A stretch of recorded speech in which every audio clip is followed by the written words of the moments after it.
I didn't have any dignity in my experience as a Black Iranian kid. In Iran, everyone has something to say about what you do and how you behave. For thousands of years, Iran's population has been as diverse as its landscape. But why is this diversity often overlooked? While the nationwide anti-government protests in recent years brought global attention to government repression, some communities also face prejudices and discrimination from the wider society. All my friends were queer. It was always a fear of the police, obviously, because they're enforcing these laws. But mostly we were afraid of just normal people, just our neighbors, just the guy from the supermarket. Because people feel entitled to just tell you what they think about you, about your body, about how you look. My name is Tasalla Tabassum and I'm an interdisciplinary artist. I was born in Tehran, in Iran, and I moved here when I was 17 years old. I moved for multiple reasons. The biggest one, I think, is freedom. In my teenage years when I was in Iran, it was the time for me to discover my gender expression, how I want to present. That wasn't received well. I felt judged. That was the start of the misunderstanding around my identity, what I wanted to do in life, how I wanted to express myself.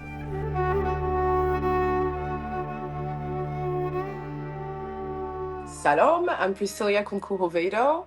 I go by she, they, and I'm a Black Iranian filmmaker. We got to grow up in Iran for the first formative years of my life. We were living in Tehran with my mother, but mostly my grandparents. The Iranian reality was the only reality I knew consciously as a Black Iranian kid. I didn't want to be there. When I was 8, 7, 9, I just was plotting at night in my bed as to how am I going to get out of Iran. And I'm extremely proud to be from Iran.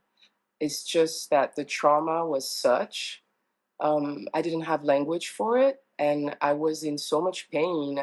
Eventually, with my mother, we went back to France and basically spent half time of the year, in France and half time of the year in Tehran, in Iran, up until I was 15, 16 years old, and I no longer wanted to go back.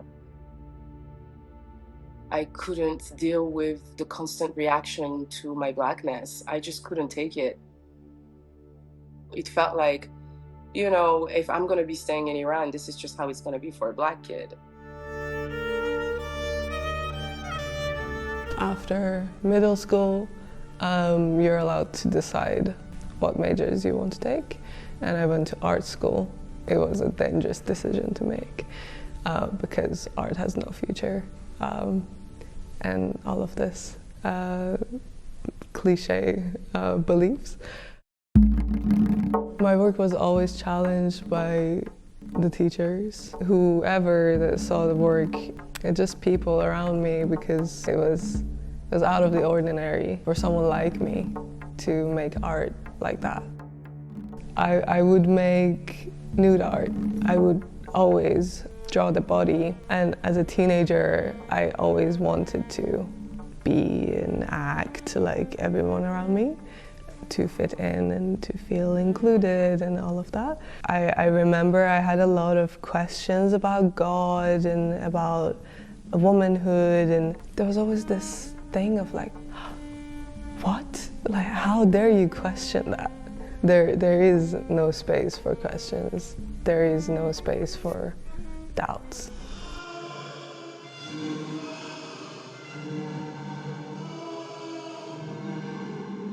All of the times that I'm actually asked to shut up, and who asked you to shut up?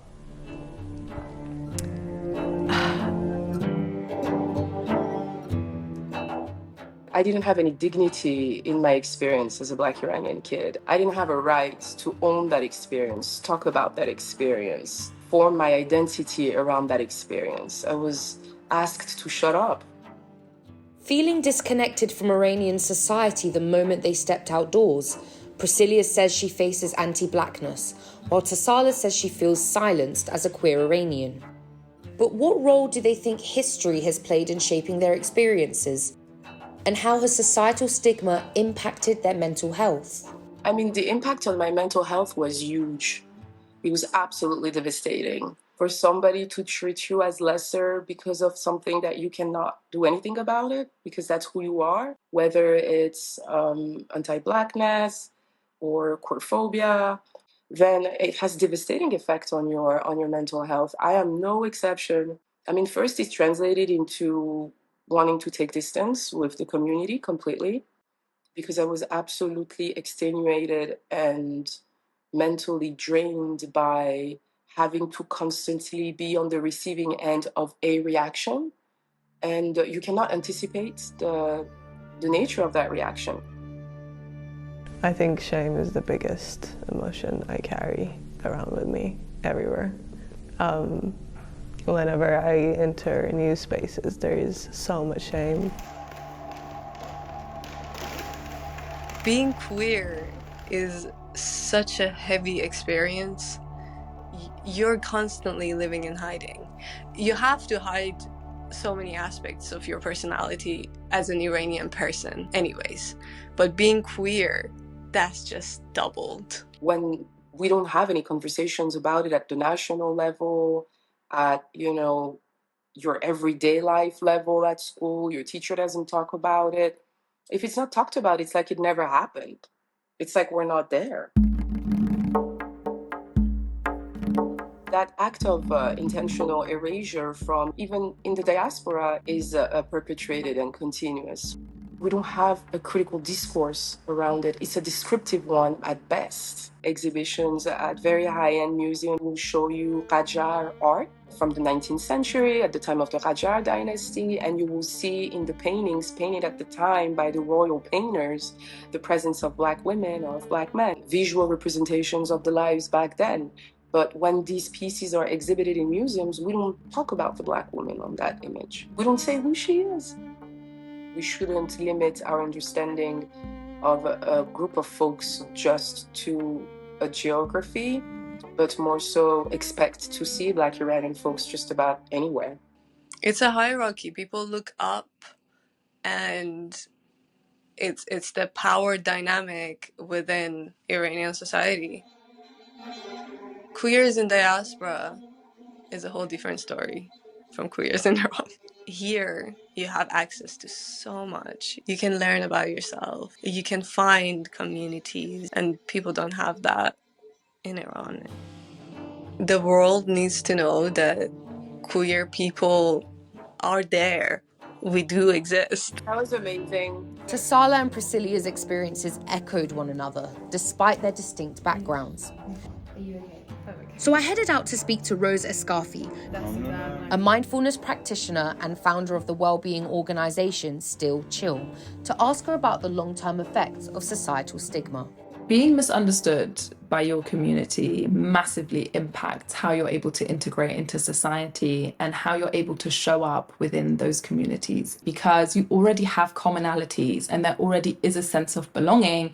And so then the love almost feels conditional. When you are part of a community, which is either your nationality, is your race, is your ethnicity, and within that, you feel like people don't really fully see you. If that's repeated over a long period of time, it can lead to things like depression. It can lead to things like anxiety and PTSD, depending on the environment and the context. It can have real detrimental effects on an individual's psychology and then also culture overall. So if you look at society as a whole and what that means for the collective, for people within a community to be misunderstood, you're not part of the conversation and you're not part of the progress.